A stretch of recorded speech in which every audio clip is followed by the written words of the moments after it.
ಬೇಸಿಗೆಯ ಬಿಸಿಲ ಝಳ ಜೋರಾಗಿದೆ. ಕಾಲಕ್ಕೆ ತಕ್ಕಂತೆ ನಮ್ಮ ಆಹಾರ ಕ್ರಮವು ಬದಲಾಗ್ತಿರಬೇಕು. ಬೇಸಿಗೆಯ ಧಗೆಯಲ್ಲಿ ಕೆಲವು ಆಹಾರಗಳನ್ನು ಸೇವಿಸದಿದ್ರೆ ಕೆಲವನ್ನ ಮಿತಿಗೊಳಿಸಿದ್ರೆ ಉತ್ತಮ. ಆ ನಿಟ್ಟಿನಲ್ಲಿ ಈ ಋತುವಿನಲ್ಲಿ ಯಾವೆಲ್ಲ ಬಗೆಯ ಆಹಾರಕ್ಕೆ ಕಡಿವಾಣ ಹಾಕಬೇಕು ಅನ್ನೋದನ್ನ ನೋಡೋಣ ಬನ್ನಿ. ಬಿಸಿಲಿನ ಧಗೆ, ಈ ಬಗೆಯ ಆಹಾರಕ್ಕಿರಲಿ ಕಡಿವಾಣ. ಬೇಸಿಗೆಯಲ್ಲಿ ಇಂತಹ ಆಹಾರಗಳಿಗಿರಲಿ ಮಿತಿ. ಈ ವರ್ಷ ಎಲ್ಲಾ ಕಡೆ ಬಿಸಿಲಿನ ಧಗೆ ಹೆಚ್ಚಿದೆ. ಈ ಸಮಯದಲ್ಲಿ ಆರೋಗ್ಯಕ್ಕಾಗಿ ಜನರು ತಮ್ಮ ಆಹಾರ ಕ್ರಮದ ಕಡೆ ಗಮನ ಹರಿಸಿದ್ರೆ ಒಳ್ಳೆಯದು. ಕಾಲ ಬದಲಾದಂತೆ ಆಹಾರ ಕ್ರಮದಲ್ಲಿಯೂ ಬದಲಾವಣೆ ಮಾಡ್ಕೊಳ್ಬೇಕಾಗತ್ತೆ. ಬೇಸಿಗೆಯಲ್ಲಿ ನೀರಿನಂಶ ಅಧಿಕವಿರೋ ಆಹಾರ ಸೇವಿಸಬೇಕು. ಈ ಬೇಸಿಗೆಯಲ್ಲಿ ಯಾವ ಆಹಾರಗಳನ್ನ ತಿನ್ನದಿದ್ರೆ ಒಳ್ಳೆಯದು ಅಂತ ನೋಡೋಣ ಬನ್ನಿ. ಮೊದಲಿಗೆ ಡ್ರೈ ಫ್ರೂಟ್ಸ್. ಹೌದು, ಕೇಳಿದ ತಕ್ಷಣ ಇದು ನಿಮಗೆ ಅಚ್ಚರಿಯಾಗಬಹುದು. ಆದರೆ ಬೇಸಿಗೆಯಲ್ಲಿ ಗೋಡಂಬಿ, ಪಿಸ್ತಾ ಈ ಡ್ರೈ ಫ್ರೂಟ್ಸ್ಗಳು ಮಿತಿಯಲ್ಲಿ ಬಳಸಿ. ಬದಲಿಗೆ ತಾಜಾ ಹಣ್ಣುಗಳನ್ನೇ ಬಳಸಿ. ಈ ಹಣ್ಣುಗಳಲ್ಲಿ ಅತ್ಯುತ್ತಮ ಪೋಷಕಾಂಶ ಇದೆ ನಿಜ, ಆದರೆ ಈ ಹಣ್ಣುಗಳು ಮೈ ಉಷ್ಣಾಂಶ ಹೆಚ್ಚಿಸ್ತವೆ. ಆದ್ದರಿಂದ ಈ ಬಗೆಯ ಕೆಲವು ಡ್ರೈ ಫ್ರೂಟ್ಸ್ ಮಳೆಗಾಲ ಹಾಗೂ ಚಳಿಗಾಲಕ್ಕೆ ತುಂಬಾನೇ ಒಳ್ಳೆಯದು. ಬೇಸಿಗೆ ಕಾಲದಲ್ಲಿ ಅಷ್ಟು ಸೂಕ್ತವಲ್ಲ. ಖಾರದ ಆಹಾರ. ಕೆಲವರಿಗೆ ಖಾರದ ಆಹಾರ ಅಂದ್ರೆ ತುಂಬಾನೇ ಇಷ್ಟವಾಗುತ್ತೆ. ಬೇಸಿಗೆಯಲ್ಲಿ ಖಾರದ ಆಹಾರವನ್ನ ಕಡಿಮೆ ತಿನ್ನಿ. ಇನ್ನು ಸಾರು ಮಾಡುವಾಗ ಏಲಕ್ಕಿ, ಚಕ್ಕೆ, ಲವಂಗ, ಬೆಳ್ಳುಳ್ಳಿ, ಶುಂಠಿ ಇವುಗಳನ್ನ ಮಿತಿಯಲ್ಲಿ ಬಳಸಿ. ಇವುಗಳು ಮೈ ಉಷ್ಣಾಂಶ ಹೆಚ್ಚಿಸುತ್ತೆ. ಇನ್ನು ಕರಿದ ಪದಾರ್ಥಗಳು ಹಾಗೂ ಬೀದಿ ಬದಿಯ ಪದಾರ್ಥಗಳು.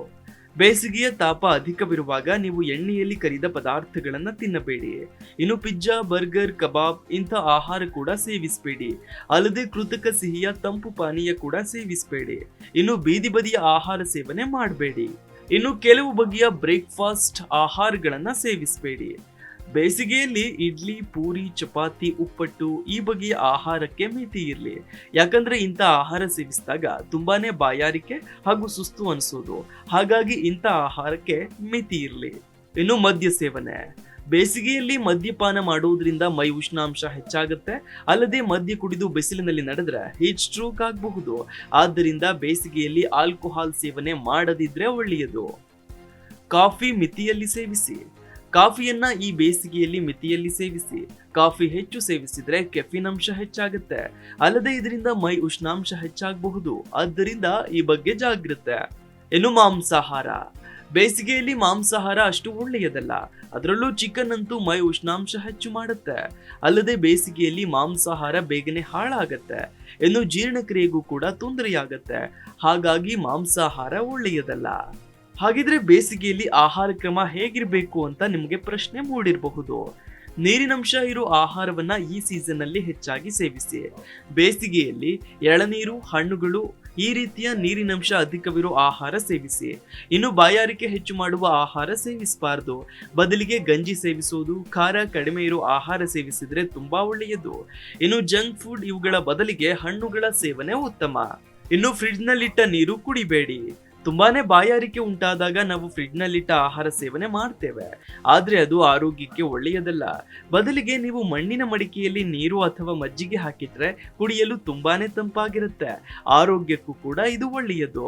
ಈ ವರ್ಷ ಬಿಸಿಲಿನ ತಾಪ ಹೆಚ್ಚಿರೋದ್ರಿಂದ ನೀವು ನಿಮ್ಮ ಆಹಾರ ಕ್ರಮದ ಕಡೆಗೆ ಗಮನ ಹರಿಸಿ. Desk bureau, Zee Kannada news. Zee Kannada news ಈಗ ನಿಮ್ಮ ಮನೆಯಲ್ಲೇ ನೋಡಿ.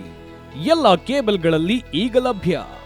ಸನ್ Direct 292, Jio TV 1334, U digital 162, City cable 51, GTPL 17, Abhishek cables 821, Rock Line telecommunication 51, Shri Basaveshwara number 60, Vinayaka digital number 53, In digital number 896ರಲ್ಲಿ.